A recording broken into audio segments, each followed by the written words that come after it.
ka na sa concert? Ano daw? Saray ka na sa Okay na. At yan ang mga balitang nakala kami mas malawak na pagpapatrol.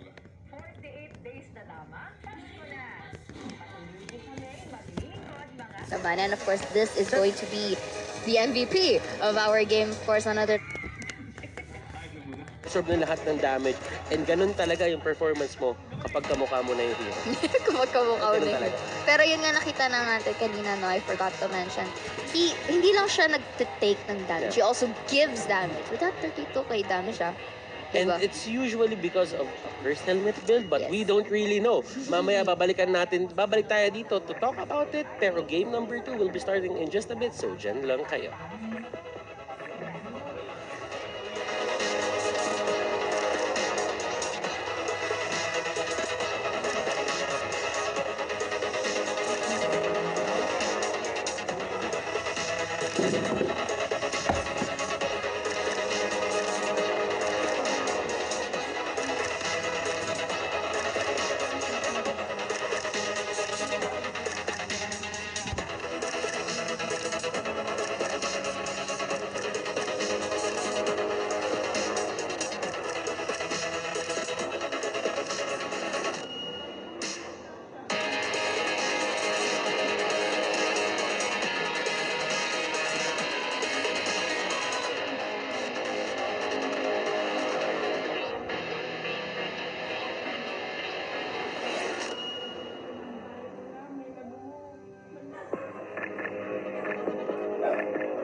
And we are back mga kaibigan for game number 2.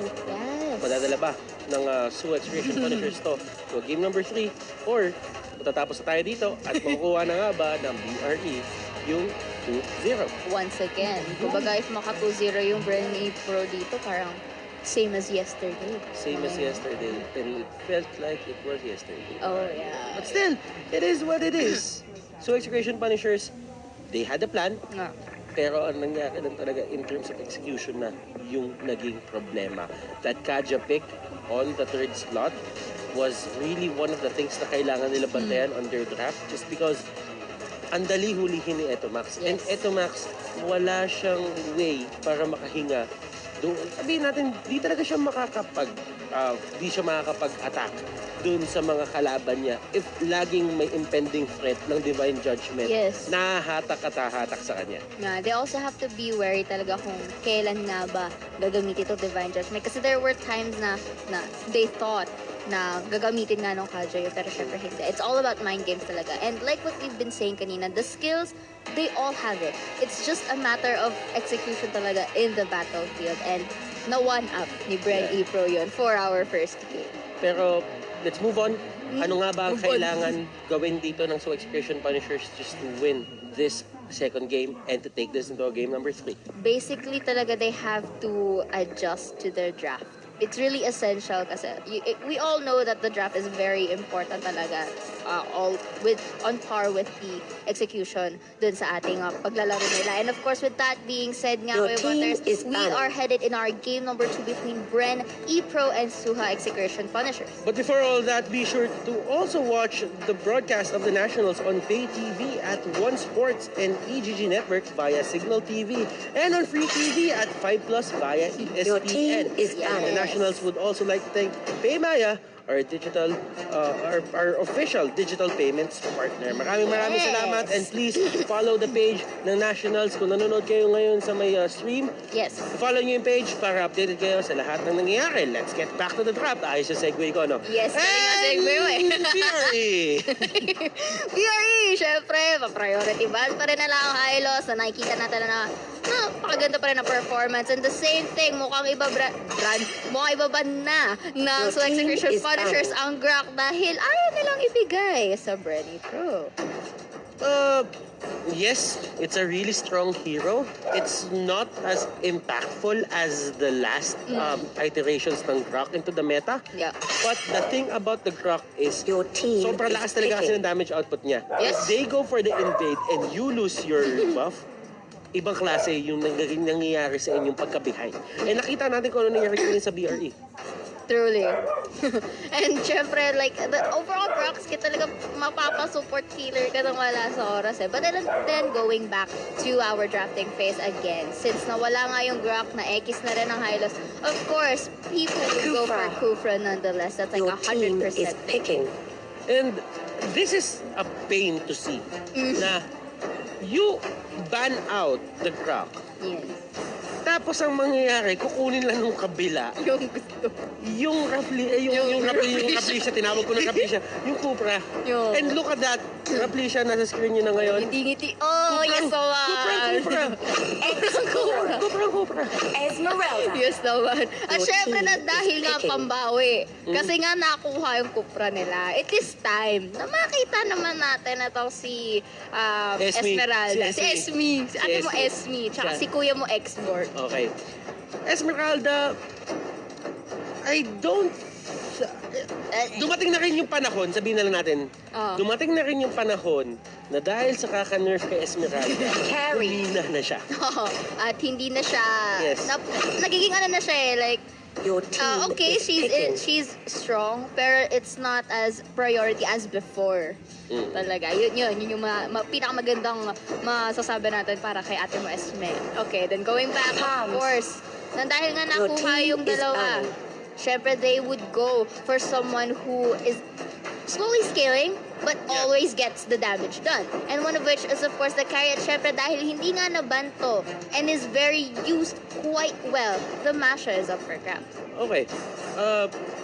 Right now, I feel kailangan ng BRE ayusin yung draft nila dun sa may last 2 picks. Yes. Because right now, looking at SUHA-XCTN Punishers lineup, nakuha nila yung Esmeralda na gusto lumaban agad ng maaga.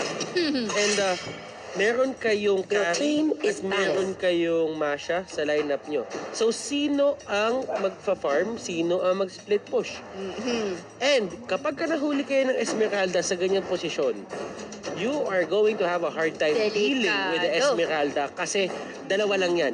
It's either ma-burst down agad kayo or ma-burst down nyo siya at magkulang ng onte, kakarampot yung damage output nyo at makapag-armor siya ng makapag-armor na dadating na lang yung panahon na naiintindihan nyo na tumba na kayo lahat. It's to burst or get bursted.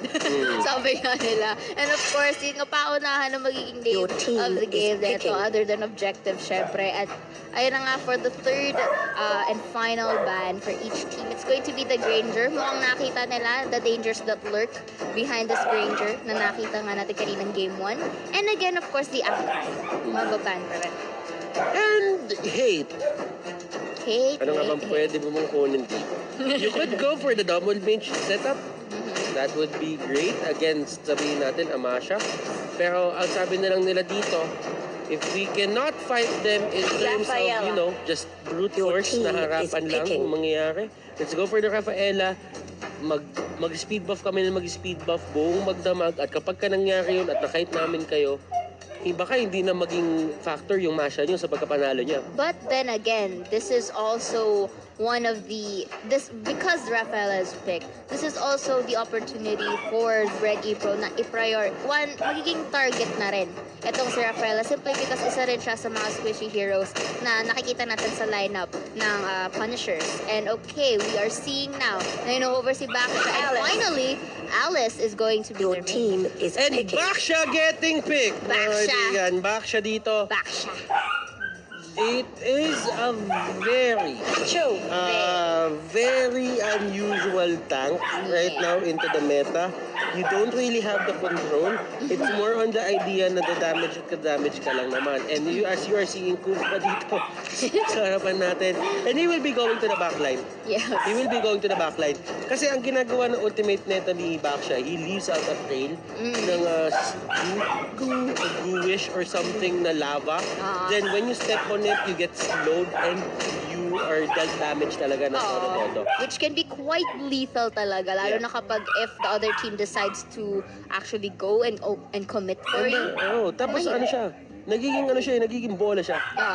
And hindi siya yung tipong bola na hindi siya yung tipong bola na parang Cobra na tumatalbog-talbog. Bola siya na gumugul. Siya yung bola na he gotta go fast. Wow, He gotta gotta go fast. Yun na lang. He really gotta go fast. So, ayun, the main idea lang talaga dito siguro is they just want to control yung heroes dito ng side ng XXP. And if they do that, especially yung Esmeralda, they might win this game. Pero right now, in terms of early game, kung ako tatanungin, nakuha ng Punishers yung gusto nilang lineup para manalo ng mahal. Yes, and with that being said, we are on to our game number 2 between BREN EPRO and SUHA-XCTN Punishers. Let's have a quick rundown ng ating mga members for the side of BREN EPRO. We have again Raflisha for the Cobra, JP as the carry, Renzo for the Masha, Doctor for the Alice, and finally Fuzakan for the Baksha. And on the other side, it's going to be the Punishers. Hey, on the Esmeralda, Lord will be playing the export. May as the Tams, Dian will play the Rafaela, and at 2 Max ang gagamit ng choke. Yes, and so far we are seeing Lord here trying to go against the Raflisha here. And actually it's 3-on-3 for the side of each team. And Fuzakan naipit, but the Revitalize will be used by him. And looky here, mukhang walang mapipick off, and they won't be deciding to disengage. Oy, mananak up though, 2 members ng SFP. But now Lord is in low break of health. Pero sa Raflisha in return will be taking damage. Muffin Flicker, a 2 Max, but Export gets a double kill from that. And Doc Rivo with the Alice, nasa puso dito ni Eto Max, and JP will be getting that kill on 2X board. And look at that flicker. Ay! JP, tinamaan ng magaling. Na-eggnog! And let's go back to the game. Let's see Reggio low on health. Esmeralda will be trying to get and absorb his steal as much as possible on Flicker. And of course, we'll go for the kill. Leather warrior boots ang kinuha ni Tams. It's leather. It's made of leather. It's made of leather. Don't hate. I'm not hating Turtle. I'm not leather. Okay, pero Raflisha dito nagkakakontrol na lang talaga sa Punishers. They just want all the buffs. But right now, Rivo really wants to fight.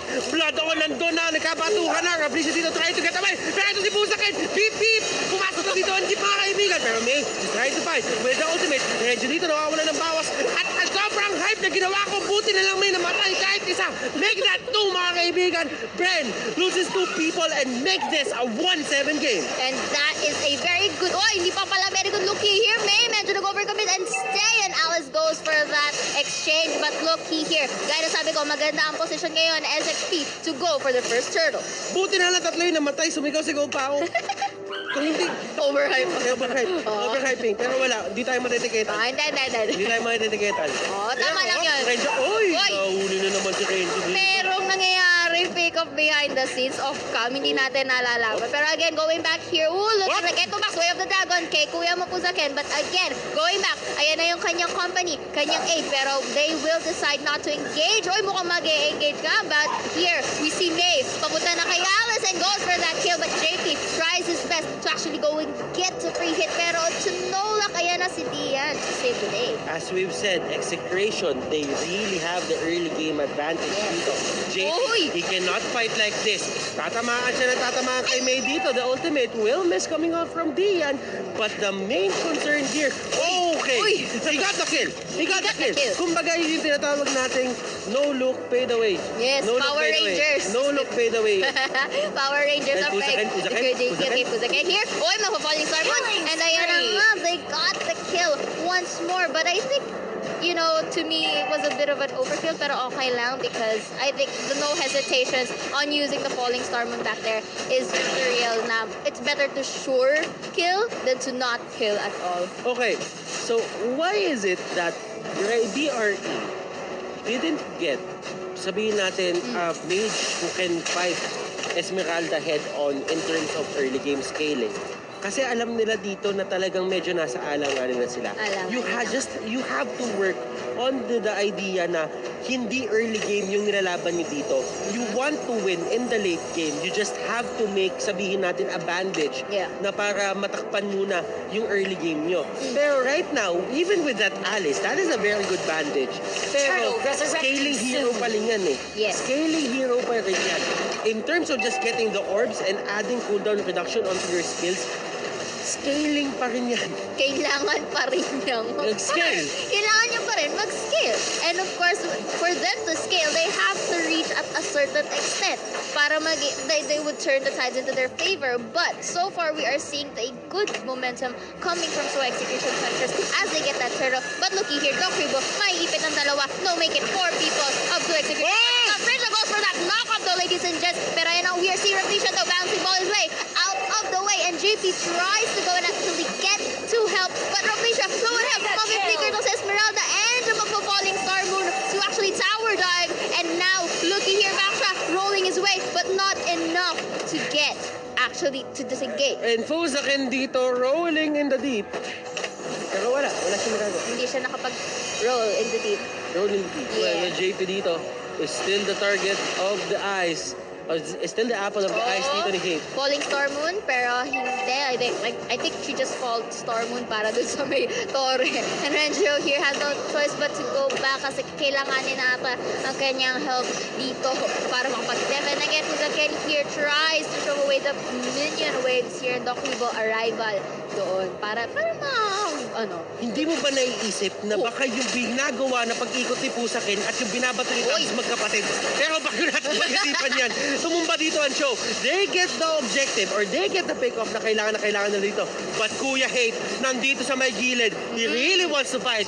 Renjo dito, hindi makapag-split push. Renjo dito, nag-trigger yung kanyang high-end dive. May nahuli din sa may baba. And this is going to be a good pick-off for them. Pick-off after pick-off after pick-off after pick-off dun sa may taas. Mapipick-off din, makukuha din. Yung Torre pick off. Pero it was a very good job though. Even though na pick off tong si May, it was a good chance to delay time para ma-push nga nila itong topside. And Renjo here trying his best para sila naman na mapag-push. Kasi kung papansinin mo Kuya Butters, wala pang napupush ang BREN EPRO. Feather of Heaven, nakuha na ni Kuya Hate. Yeah. That means it's going to be a really hard fight in terms on the side of BRE. Pero may isang kasing panlaban sila dyan. Ale. Yung disarm ni Masha. The thing about yung disarm kasi ni Masha dito is if Esmeralda uses yung kanyang mga whip niya, watch me whip, kailangan niyang magamit yung physical attack niya to get the trigger na Calamity Reaper. Yes. Kapag ka hindi mapindot yun, minus damage yun sa kanya, pero doon sa may gitna mga kaibigan, nakuha ni Rebo. Rebo dito will get the kill. And then Esmeralda going for down trouble. Lord has to go back at the right ng going back here into the team fight here. Hate will be but now look at the middle side of the lane. Sounds will be pushing onto the middle side of the turret, and Masha will be getting an exchange, but up to what cost? Rebo low on HP. Siyempre si Esmeralda kukunin at iti-take advantage. Falling Storm will get for another pick up, and ladies and gentlemen, mukhang decided. Hindi pa ata decide because Masha still gets a pick up, but again, up to what? Exchange. Again, Cooper here, nag-charge just to show away the members of Punishers. BRE getting 3 kills, 2 kills in exchange, in almost as exchange for the game. Yes. Wow! Sulit na trade. Pero XSP dito, it's a showing na kahit apat lang kami, kaya talaga namin Oo. kayo lahat eh. Paano pa kaya pag naging kompleto na And sila? yun yung lineup nila eh. Yun yung laban nila. They initially got, like what you said, yung pinaka-lineup na gusto talaga nila because they have Up, that May, begin. May, And then, May, kita May. si Jeffrey siya. May, maiipit ng tatlo. And of course, looks like this is going to be a pick-off for, oy, mukhang hindi. Oy, pero napag-back niya si Kuya JP with a low break of health and company ng Punishers ay pupunta para mas-lay to si Kari and True goes for the kill. And again, X-Borg, doon, look here the to and fro ng camera natin. There is kills everywhere, Kuya Boss. They really took a long time to take down that camp. Yes. And that will haunt them in the end. Execration dito, the Punishers Are will punishing. punish that. And Doc Ribo dito, gusto ka lumaban. Ay, nako, ang dami na uli. Pinuto siya ng bulalakaw dito mga kaibigan. Pero kung maglaban pa siya dito, the ultimate is still there. Blood off, sustaining him. Kaya siya dito still really wants to fight. Pero Punishers will just go back. Lord, Yes, this resurrecting time I think soon. the Punishers will be patient enough to get this attempt on getting the Lord here. Pero ang galing because the Alice was able to defend their one of the two remaining turrets that they have. At gaya nga nasabi ko, magpa-prioritize ang Punishers to get this Lord nang matapos na potentially ang game na ito. Ito na si But- Pusakin! Drive-by! Drive-by! Nagaw niya! Oh my goodness, look at that play! Pero yun ang ladies and gentlemen, Sanity going for Lord right here. Pero 1-to-1 because JP with 3 hits si Kuya Mo Lord. But here, it's going to be a dispersed battle as Esmeralda takes the kill. But Kupra goes for exchange. Pero maipit si Rafflesia dito and goes for that double kill. Pero si Masha doon, ladies and gentlemen, sa side lane, pumupush and Carry will be going back to actually defend. Dumrive-by na! Nakagang sign pa! Pusakin dito mga kaibigan! Gumalaw! Like a hunter in the night!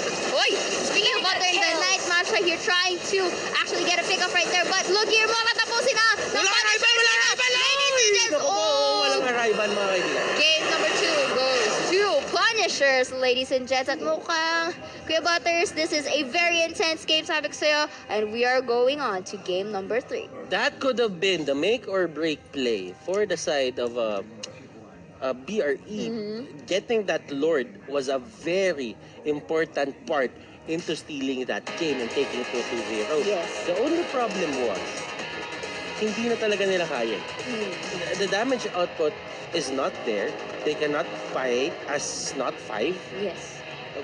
Pagka paisa-isa lang sila, parang ano alam mo yun, parang nawawala yung isang ingredient nila dun sa kinakain Kulang sa mo. Ricardo. Kulang sa Ricardo. Oo. But, it is what it is. Nakuha ng Punishers yung lineup na But gusto nila. look at the turret damage ng Masha doon. It's 100%.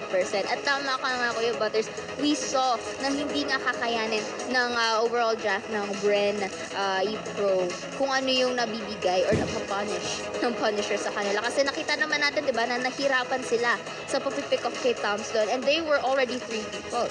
So they have to take note of that and they have to consider that kasi it can be a potential threat. And of course, the MVP of the game is none other than Hate Esmeralda with the kill participation of 62%.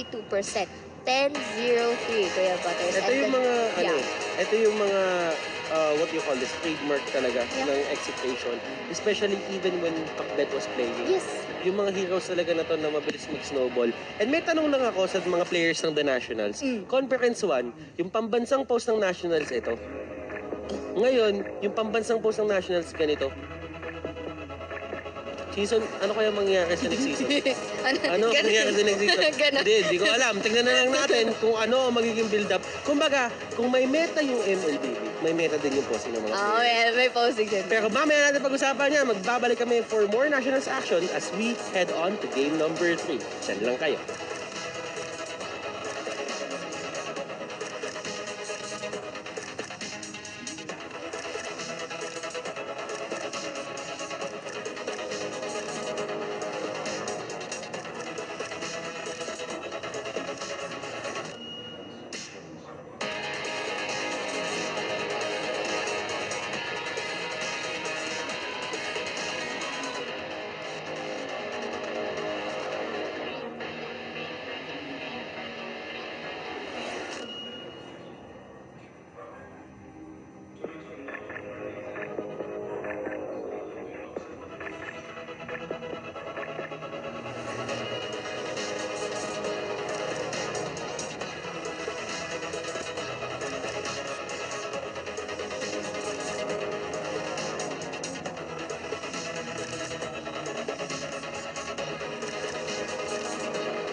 Ladies and gentlemen, welcome back to the Nationals, the biggest esports event happening in the country. I'm Laika Mea, your courtside reporter, and the score is now 1-1 between BREN, EPRO, and the SUHA-XCTN Punishers. Kung maalala natin nung Game 1, tuluyan nga namang tinulak ng BREN, EPRO itong mga Punishers. At kitang-kita natin kung gaano kaganda yung gameplay ni Rafflesia dito bilang MVP.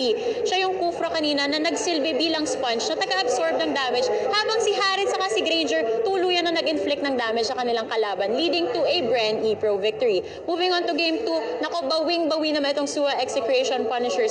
They showed no mercy in pushing team BREN EPRO. At totoo nga naman itong sinabi ni May kanina. Sabi niya, 2-1 ang magiging score ngayong araw. Pero malalaman natin, kanino kaya mapupunta yung 2 na score na yan? Sino kaya ang magwawagi sa series na to? Will it be BREN EPRO or will it be the SUHA-XCTN Punishers? Oras na para malaman natin. So, Seiya and Butters, back to you guys.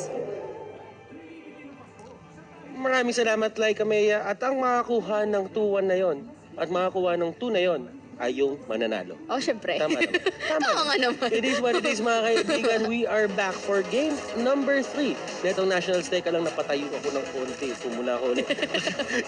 Takot ka na eh. Oo nga eh, parang level lang. Level lang. Level lang. Oh. Game number 3. SUHA-XCTN Punishers, they got what they wanted. BREN EPRO, they got what they wanted. Game number 1. What do you think is the deciding factor for game number 3 para manalo yung teams na to? Kasi pareho lang talaga silang nag-snowball into the early game and they just won straight up. Complete 360 talaga kung ano na nagawa nilang performances for each teams talaga. But I think it's still about the draft. Kasi if you noticed on the game 1, BREN got the draft that they wanted. Yeah. Punishers got the draft that they wanted, and it's now up to the game 3 kung sino ba ang makakakuha ng magandang draft na mapupunta talaga sa pabor nila yung laban na to. Okay, the thing about BREN EPRO kasi is if they can find a way to give yung kanilang mga talented na players to explode, mas nagiging effective sila. Well, for the side of SUHA-XCTN Punishers naman, it's all about the team game. Yeah. Team-oriented talaga sila. Ayaw nila yung tipong may solo-solo tayong tinatawag. Oh, gusto nila magkasama-sama. There is no I in team. Yes. That is for side of XCTN. SUHA-XCTN Punishers. But there is an I sa XCTN. Ang tanda mo yun. Oo naman. Pero walang I sa BREN Esports. Oo, yun. Sa BREN EPRO. Oh, yun. Yeah, either way, Kasi there's still no I yun. BREN yun. Oh, syempre. But going back, kala ko yung Butters, we are headed on to our final game of the final match of the day. So ito na yung ating deciding factor between BREN EPRO and SUHA-XCTN Punishers. And if you can see, the banning face, mukhang mawawala na sa ating battlefield ang Esmeralda and the Hylos, and of course again the Hack. Well, they did ban it dun sa game number 1. Yes. I don't really know what happened kung bakit binitawan nila yung game number 2. Pero right now, they're 100% sure na hindi na dapat talaga ito bigay ito. Yes, yung hindi naman na Esmeralda. talaga dapat. And at the same time, Seiya, Rafflesia, hindi na rin ibibigay sa side ng BRE. Oh, it's not Rafflesia, Kuya Butters, it's Kufra. Ah, Na si Rafflesia yung gumamit. Okay lang yan, Kuya Butters. Magkamukha na ba kasi sila? Kaya gano'n. It's going to be Kufra na ibaban. Kasi mahirap pagkabinan mo yung player. Mahirap pag Kasi yung 6-man agad yung maglalaro. Siyempre, and of course, knowing na nag-deny pick sila sa isa't isa, kukunin na ng BREN EPRO etong Grak natin. Yeah, I guess so. Ito lang talaga yung pinaka factor na kailangan natin tignan. Export. Kailangan ng BRE ng invade capability na mas maganda sa binibigay ng Punishers. Kumbaga kailangan nila i-one up kung ano man ang binibigay ng Punishers. At syempre, parehas din para sa side ng Punishers. Kailangan din na ma-one up din nila kung ano man ang ibibigay ng BREN EPRO sa kanila. Oh, and for the side of SUHA-XCTN Punishers, they get the thumbs and they get the X-board, which is medyo nasa side pa rin tayo na they just really want these versatile heroes on their lineup. Kasi Luna. right now, wala pa naman talaga nabibigay na kahit anong informasyon yung kabilang side as Yes, well. truly. And of Kaja, course, for the second and third your pick for the team side of is BREN picking. EPRO, they will be having the Lunox and the Kaja to play. So mukhang, well, I don't know. In my opinion, kasi the Kaja is doing very well. Kumbaga, it's just a matter of how timely they can be together with Lunox's Chaos Assault. So it really depends. Plus, kapag kunyari sabihin natin naharang pa ni Kuya Grak, kung sino man ang maiipit niya from the side of Punishers. But then again, it really depends kung ano yung magiging overall draft ni Punishers dito. Rafaela, Your team is banning. this is going to be a quite heavy draft. Ito yung kinuha nila kanina para counterin yung Masha. Yes. So they will just secure it now para kahit papano ay hindi na pumasok sa utak ng BRE Your na team kunin is banning. yung hero na yun. Yes. But at the same time though, again, knowing na maganda nga ang pagkaka-performance netong Rafaela kanina sa ating game number 2, there is still that open opportunity na siya rin ang pwedeng maging isa sa mga targets. Considering nga, na isa din siya sa squishy na kapag naipit mo nga, madadelikado. Delix. Madadelix talaga siya. Delix yan. Delix ba? Delix Sorry yan, na, bro. I'm still learning. Your team Okay. is picking. Ranger will be banned. Ayaw nila ibigay yan kay PRE. JP o kay Renjo. It is a viable Kita naman natin kanina eh. para sa kanila. Game 1, ang ganda ng free hit at crit. Yung damage output talaga neto ni Granger all throughout. So, syempre, you would know. You don't want to give that again for this final game. Pero kukunin naman nila yung show nila. Oo. Their show wasn't that, sabihin na successful into game number 1, but right now, game number 2, they're feeling it. Game number 3, they're really Your feeling team it. is And they picking. just want to pick their comfort heroes na kapag ginagawa nila yan, it is 100% going to be favorable on their side and nasa kanila pa yung momentum as well. Yes, and still, they're hovering up the mashup pick again right here. At ayun na nga. Ayaw talaga magpakawat nakatingin-tingin nito. na, oh, yes, naban kasi. Naban kasi. Ayun Yun ang na, tingin mo. ngiti yan. Oh. Kupra. Siya lang yung ngumingiti, parang So, iba. di ba si Kupra? Oy, Kupra, oy, di ba? Oh, grabe, Tyrant's oh. Revenge. Sumaba na Superstar. Tyrant's Revenge. Oh. Oh. Chuma-charge. And ito yung maganda kasi kay Raflisha. Tinanong siya kung bakit niya ginagawa yung mga Oh. bagay na ganyan. Oh, bakit? Sabi niya, trip Your niya lang. team Hindi, joke is lang. picking. Hindi. Ito yung sinasabi niya. Bawat oras na tumatapak ako sa may upuan na yan, or di naman tumatapak sa upuan kasi madumi yun. Umuupo sa upuan na yan upo naman. at naglalaro ako sa harapan ng mga tao at sa stage. Nagko-compete ako. Masaya ako. Selena. Very, naman, neto ni Kuya Maraflisha. But Sinabi again, niya go. masaya ako. Pero pursue execution punishers, serious mode muna tayo. Medyo may happy din sa kanila. Tignan naman natin kung ano nga ba ang kalalabasan ng ating larong ito because they locked up already the Masha and finally the carry. So, very nakaka-intense naman. Grew water. Tingnan mo si Hate dito nakikipag-appear na. Ay, Appear tayo. bira. Both teams got what they want. Game number 3. Who will win this series? Who will get the points? Right now, tatandaan natin, nasa 4 points ang BREN. Yes, ang BREN, EPRO. pagkakaalala ko, kasi And naka 2 if zeros they na. can get this, then that means pantay sila ng PSO.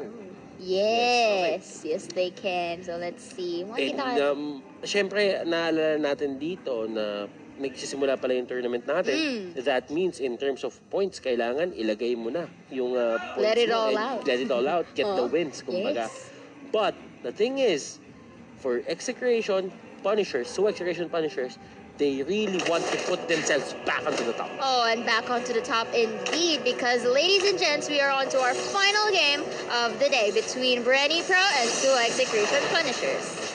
For the side dito mga kaibigan ng BRE, it's going to be Fuzaken on the ground. So we'll be playing the Masha, Raflisha, as the Kaja, Doc Revo will be playing the carry, and JP with the Lunox. For the side of SUHA Execution Punishers, we have May for the Selena Lord, going for the X-Borg, and Max for the Townsend, Ian for the Rafael, and finally, Kate for that Juan. Mukhang magkakaroon tayo ng early team fight dito, ladies and gents. The arrow will not connect. And we see JP here on a low break of health. Let's see, masasave ba siya for that first? Oh, looky here! That Selena gets that first blood with the help of Hate, actually aiding other members of Punishers. And eto Max dito will just use the flicker to get away. He knows that he could go for that invade kung gugustuhin niya, just because there were a lot of sabihin natin commit onto that top lane.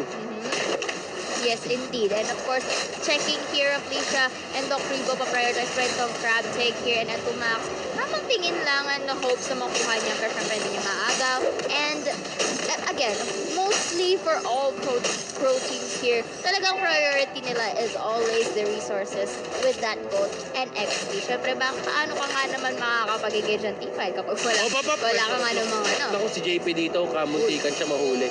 Isang Buti na pana ka lang. Isang pana ka lang. Isang pana ka lang. Yes, isang arrow ka lang. At ayan na nga nakikita natin dito si JP. Habang tower hug lang dahil tatlong members ng Punishers ay nasa middle lane. Okay. But right now, we are just seeing Punishers and BREN EPRO. They're just rotating around the map, trying to get a pick off. And yun na talaga yung trabaho ng isang Selena eh. Yes. Kumbaga magbigay ng pressure sa mga kalaban mo na iisipin nila, kamunti ka siya tamaan doon. Iisipin nga lang nila na laging merong arrow na pwede tumama sa kanila kapag walang Selena sa mapa na nakikita. True. And then it's like a very good, this is also to test kung paano ka ka-alert sa ating battlefield right here. And of course, we are seeing that BREN EPRO will be taking that first turtle. Although, tinry ng Punishers na i-face check and eventually yung turtle mo. They weren't able to contest it na kasi too late na eh. I mean, there are more members of BREN EPRO there. So if you contest it, it's very risky. And if you think about it, right now, nahuli si Renzo dito sa may taas, and Renzo dito gets the immunity, but Renzo